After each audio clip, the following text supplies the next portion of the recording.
Welcome to Kermode Uncut. They say that no man is an island. True, but it is possible for one man to go to many islands, as I have discovered recently. You may know that I'm not crazy about film festivals like the Cannes Film Festival. I haven't gone to for ages.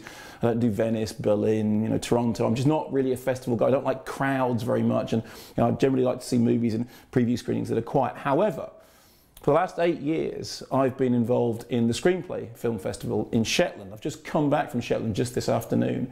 And this year's festival was terrific. Once again, it was homed at the Mariel Arts Centre, and our guests included Clio Barnard and Joanna Hogg, that were showing films like The Selfish Giant and Exhibition. Also there, there's a launch of a big research project called Calling the Shots, based at Southampton University, investigating the role of women in the British film industry. Recent figures from the BFI said that apparently of all the films made in Britain, something like only 9% of them were directed by women, and only 2% of cinematographers were women. Extraordinary stuff. Anyway, they were there showing their films and taking part in that project.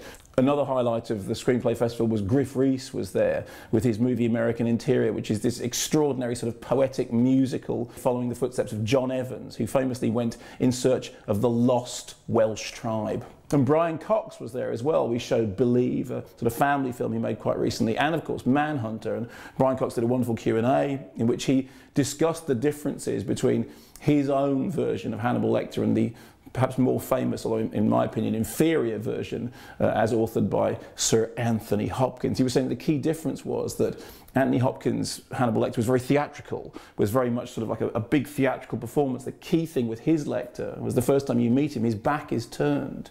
He's actually not a performer. What he's doing is keeping everything very close. He's very hard to read. I love Brian Cox's performance in Manhunter. I still think it's the definitive Lecter.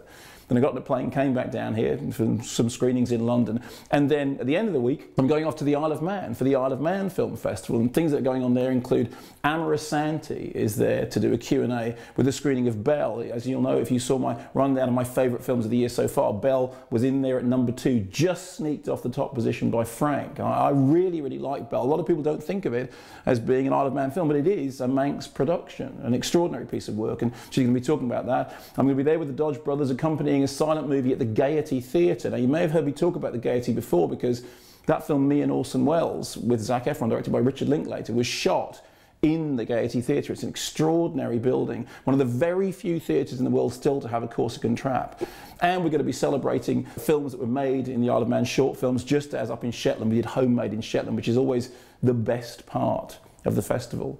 It's funny, I know that Cannes and Berlin and Venice have this kind of glamour to them, but the fact of the matter is, give me a small island, enthusiastic crowd, and an audience that really want to talk about film.